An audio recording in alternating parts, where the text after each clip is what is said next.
welcome to the Basics of Life. My name's Ken Burkey, and this is Ginger Jacob. Ginger, how are you? I'm fine, thank you. How are you? Good, good. You look lovely. Thank you. Lovely spring white, and then it's just me. Okay, good.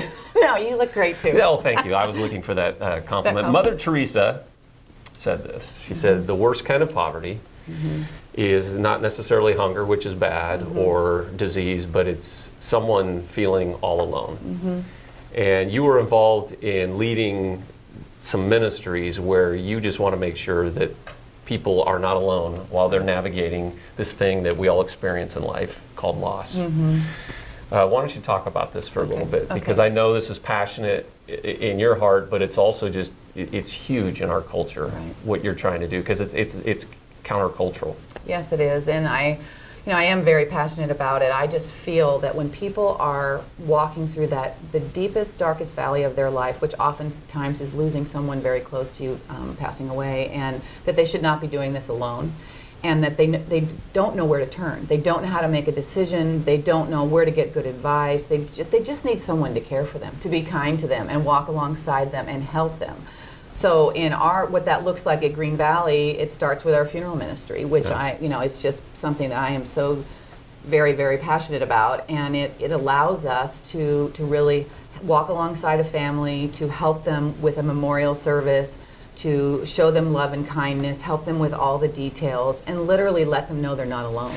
So before you get to kind of the nuts and bolts of what that looks like, just talk about when people come to you, what are they experiencing out there? It seems like they don't know where to go. No, they don't. And there's not a lot of options. There's not in our county. There's not a lot of options, and oftentimes what is stopping families from finding the help they need is money, because it's very expensive. The other alternatives in our county are very expensive. Mortuaries are really expensive. A lot of churches charge a lot of money, and so families are also having to navigate that. They've lost someone, they can't even think clearly, they don't know what to do. So many families say to me, this is my first time, I don't know what to do.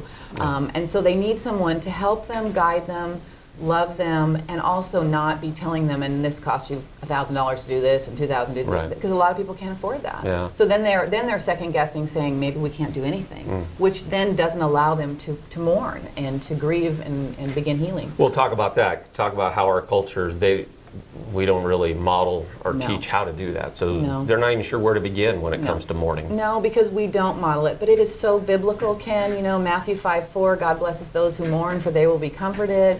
You know, God rescues those who are crushed in spirit. I mean, all those scriptures tell you, God says, it's good to mourn, and I will comfort you. That is what you're supposed to do. But yet our culture says, you've got 2 weeks. Kind of like your vacation. You get, I don't know how many bereavement days you get when you're working, but it's not very many, and then you're supposed to come back and be okay.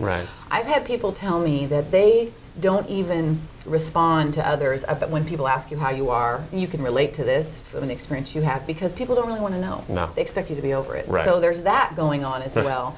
So at Green Valley, we hope by loving people through this death experience that they won't feel that way, that they will have the permission to mourn and to let someone help them, and so that they can just walk this road. And you know, ironically, it's one of the most, and not in a morbid way, but it's one of the most healing, one of the most rewarding things to be involved in. Yes, it is. I agree with that. And just talk about your journey in this, because it was the one thing you were intimidated by, and now it's the one thing you said you wouldn't ever leave. I think I've shared this here before, but I know I've shared it with you, and that is that when I took over community care, and I definitely felt God calling me into that arena, I looked at all the ministries that I would be taking over, and the one I said, well, I can do all this, funerals, no way. I don't even know what I'm supposed to do with that, and it terrified me. But once I experienced what the kind of love that was associated with this ministry, these people that are serving most of them are people who have experienced a loss themselves that are now giving back, and just really all we're doing is loving a family and putting and handling a few details for them. So it's not, it's really just one of the purest ministries that I've ever been around. It can seem intimidating at first, but then you learn, and again, it's a biblical principle. We can't solve anyone's problem as much as it's that ministry of silence, of walking alongside, just being presence is such a huge gift. It is. It's that, what I love about Green Valley is when we first started this ministry, which has been like 8 years ago, or 9 years ago, we didn't have all the answers. We just noticed that people needed this help. And that's why we started the ministry. And we didn't have everything figured out, but it was exactly what you said. We just said, we're going to commit to walking alongside a family. Then we realized, well, gee, maybe they don't really want to leave after the service, so maybe we should go down the street and get some cookies and coffee, or maybe we should get a bucket of chicken. Oh, maybe we should decorate a table. It really started as simply as that, where we had 10 people serving on a team, and we did 5 or 6 a year. Seriously. And then, but then over time, we recognized there was such a need in our community for just that, just walking alongside families, being there, and then every time we would do a service, we'd say, okay, well, maybe we should try this. This would help the family. Why don't we do this? This is something they need. So it's been 8 years of journey, and where we are right now is we're doing services every week, twice a week, and families are getting help. Well, and we just did a priority assessment at Green Valley, and you just have said funerals are a non-negotiable. We have to do them. And what is the percentage of funerals we do that people who don't go to Green Valley? 95%. Yeah. Absolutely. And so I know your desire is not only, should we continue to do this, but you would love to help other churches do this, because there's a need for more churches to do this. Right. And I think churches are intimidated. It's just not really the way churches have done things. I think, at least I'm learning, is that most churches have only held funerals for people who go to their church. It's kind of part of being a member, so to speak, is a service. We will take care of you when you lose someone. So it's a new thought for a lot of churches, so I'm hoping that as I get more opportunities to share that they can see that it is so biblical. And what it does is people see that we have genuine love for them, or there's no ulterior motive. We're just trying to help them through this. But then on their own journey, they begin to say, a lot of them, maybe I should check this out and find out what this church is about. If they're going to love me through this, maybe I need to find out what's going on there. Yeah. So I'll be in leadership circles in different places, and someone will ask, well, what's going on at your church? What are some of the highlights? When I say funerals, they're like, because I think no, they don't get it. No, and I think 8 years ago, 9 years ago, a funeral was more like a burden because we didn't have a system in place. So it can seem, rightfully so, it can seem overwhelming or wow, that's a lot of work. But the structure that you have put in place with your leadership team allows us to do more, and it isn't that overwhelming thing. But it didn't happen overnight, and that's why I want it, whenever I talk about it with another church, I like to tell them, start small. Don't look at what we're doing now, but remember, we didn't start there. Good things come from small beginnings. You don't have to do that. And the other thing that we do with our funeral ministry, which I think is so impactful, is we also offer a grief program called Griefshare, which allows us to help a family, during the time they're planning the service. But then we say, here, we have more for you. Here's how you can navigate through this thing called loss, where they can come and meet with people like them who have lost someone, for a 13-week program that they can repeat. We have it all year round, and so that they can really begin to heal, which again is biblical. It's not this let's get over it. We have people going through Griefshare 2 and 3 times. And again, what happens? You can have a great funeral, great memorial, a lot of support, but then everybody then goes. Well, everybody goes back to their normal life, and you got that There's a huge void after that, and that's where Griefshare is. That continual healing and that continual the relationships that are built are amazing. It's just unbelievable. I see over and over the difference. It's just crazy to see the difference in someone who on their first time to a Griefshare class and 13 weeks later, it is literally transformation happens. It's amazing, and it's because they're in a safe place. They can talk about their grief. They can be angry. They can cry. They can be silent. But there's people around them that understand them, and it just gives you tools. Tools are important in life. Yeah, and Mother Teresa, that loneliness is the worst poverty, and we say it all the time at Green Valley. When people are in isolation, nothing good happens in isolation. No.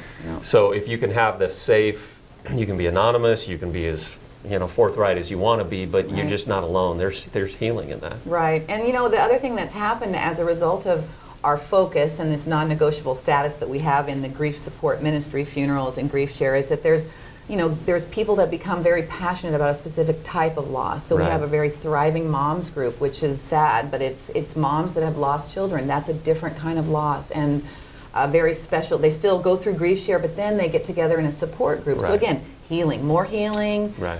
around each other. We have the same thing for our widows, because again, you're trying to navigate without your husband. How do I Right. do that? How do I Right. do my how do I know that a handyman I'm hiring is not going to take advantage of me, Right. or that if I need help with my finances? So Right. there's lots of things, and we're just now looking into. We have a therapist who goes to our church who is very passionate about kids, and she's done therapy for children who've lost someone, and that's a whole new thing we're starting to work on, a one-on-one type of thing where she would meet with a family and help them with their child, who's lost someone close Right. to them. So it's amazing. So before you get into some personal stories, just kind of talk about the mechanics or kind of, the flow of where you start with this and Right. You know what I'm saying? Yes, I do. I think I know where you're going, but stop me if I'm Yeah, wrong. no. As we said earlier, that 95% of the families we serve we do not go to Green Valley, so we don't know them. We have no relationship with them. So what we do, what I love, is when we talk to them about a service, and we sit down with them, we get to know them. So we have a planning meeting, so they know right there, we're not scary. We have no other agenda other Right. than to walk alongside them. We don't charge for our services. We're here to love you and help you navigate this. So then after that, we have the service. So by the time we have the service, they're okay with Right. who we are. They trust we're going to help them. They've gotten to meet some of your Yep, key volunteers, my leaders. team comes to Yeah. the meeting. There's team leaders of different parts of what we do with the funerals, and then after that we invite them to Griefshare, and then we're seeing a huge overflow of people coming from services right to Griefshare. Again, feeling safe, knowing we're not scary. They go to Griefshare, they get loved on. Again, there's more support and healing for them, and then we start seeing them come to church, and they're finding tools in all kinds of areas that Green Valley offers, not just in the area that I'm over. And then we see them start to serve, and so they're starting to give back. Which is part of the healing process. It is, totally. And there is nothing that speaks to someone who's new in their grief than a facilitator who says, I know where you're at, not because I care for you, but I've been there. I'm there. I'm just right. a little farther down the road Right. than you. So we see every single one of our 15 Griefshare facilitators has lost someone very significant in their life. So then they see that, and they begin to maybe want to get involved in that or another ministry. They Right. start serving, but it is Right. that giving back. So it's a really cool process to see someone come in the door with such extreme loss and hurt and be able to navigate through that and get some healing and be able to give back. Yeah, those initial family meetings, sometimes those are tough because, the family, they're still in shock. Absolutely. Sometimes they knew, maybe a family member was sick, so they've processed it further. Right. But sometimes, if it's an accident or something, those are some tough meetings. But there's no more important time for someone to know that somebody cares, Right. and that there are no agendas. We're just Right. here for you. Right. And that's the beginning of healing. They don't know it at the time. No, but they're so thankful Yeah. because those are the hardest for Yeah. families because they're saying why. Right. They don't know, they weren't thinking about this, so they just have absolutely no place to start. So that's what we try and help them with. Yeah. And that meeting is so important because there's all these people that are sitting there saying, this is how I want to help. This is how I want to help. This is the area I'm part of. It's Yeah.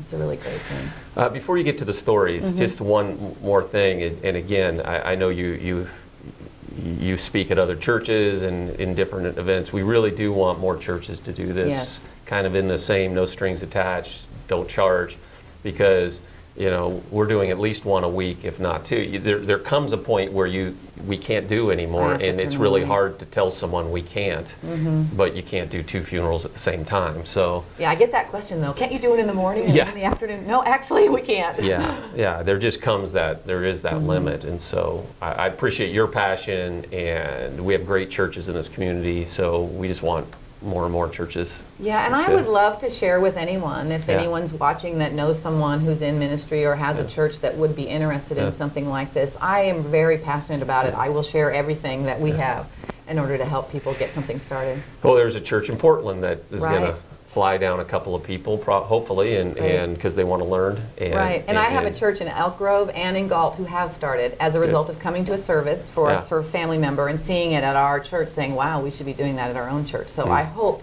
because you do have to see it, you have to understand what we're doing in order to appreciate it. Exactly. Yeah. Why don't you wrap this up with a couple of stories? Okay. Because this is where it comes down to, this is what it's all about. Yeah, and I really was feeling compelled after this past week. We have a lot of services going on right now, and we have many, we're booked out, and I've been meeting and talking with families, and a couple things I'm seeing, which is just makes me really realize how important kindness is. It sounds like a simple word, but it's really what families need, is for someone to be kind. And I had a family that I met with earlier this week who came to us because they have lost a family member that we're doing a service for. But the reason I said, how come you came to Green Valley? And they said, because our best friend passed away, and you did the service, or Green Valley did the service. And this was a difficult family where there was one side wasn't speaking to the other. And in the middle of that was a little boy who was very, very terminally ill. And so there was this delicateness we had to treat this family with. And then we had to actually reschedule this service because the boy was so sick he couldn't come. And it was his mother that had passed away. And this family said when they came to me, the way you treated that family, the love you showed, the kindness, we felt safe, and that's why I wanted to come to you. So I just really think kindness is so important, It seems so basic, but sometimes we get busy just with the schedule and making sure everything happens, and just simple kindness. Right. It's really, it really made me realize we need to always remember why we're doing this, and that love is the most important thing. Yeah. And then the other one I wanted to share was just that, again, that the same thing is this family that we're helping that had a sudden shocking death. So they're they're just traumatized and really devastated. And as they were calling around trying to figure out where to have the service, they were not feeling, people know, and they weren't feeling that genuine compassion and love from very many places. And so when she called me back, she said, I know we have to wait. I know that you're booked out, but you were so nice to me on the phone. And I'm not saying that because it was me. I'm just saying people don't realize how important that is. Yeah. So I feel like at the end of the day, it's kindness that really makes a difference, and that's what this ministry is about. Well, and I think that's where you can help. When there's a good structure in place with the right leaders, then there's not a high stress level. So I think sometimes, if a church or doesn't know how to do this, it can seem like, guarded. Right. But it's like, no, come. We've got this. Because one of the best parts about our funeral ministry, to me, is just our leaders are so passionate about it. They care so deeply. And from the greeters to the ushers to those that are serving food, all the above, they're there. And a lot of them are there because they've been there before. Right. One of my favorite parts of a day of a memorial is that I go down in the kitchen before the service, and all the volunteers, I bring them all together, people that are decorating the tables, people that are cooking the food, people that are going to be greeters and ushers, all of them, and I get them in a big circle, and I tell them, because not all of them have been in that meeting, so they don't know the family we're serving, they just come, and I tell them about who we're serving and why, and the emotions that they feel, it's very compelling, because they really genuinely care about that family. And it's truly that slowing down this process of allowing people to grieve. We know, a family, this is the first time they're going through it, so the service can seem heavy, which is rightfully so. You need to grieve, you need to, all those things. But by the time they get to the food part, there's just real healing in that, sitting around tables and telling stories, and there's laughter, there's tears, there's reunions. Right. We've seen families be reunited that have been, like this. Loss breaks down barriers. There's a lot going on there. So thank you for your passion for this. It's not easy because every loss is different and every loss is real and personal. Very personal. But it just seems like it's really close to the heart of God. When Jesus said, I've come to heal the brokenhearted, that's what we're here for. Absolutely, absolutely. Awesome. Thanks for letting me talk about that. You bet. Thanks for your passion on that. And thank you for being with us here on The Basics of Life. And seriously, if you want to know how to do this, or you have questions about Griefshare, lost funerals, whatever, call Ginger love to Green help Valley. you. Yeah. And this is obviously, you can see a passion of hers. So thank you, and we'll see you next time.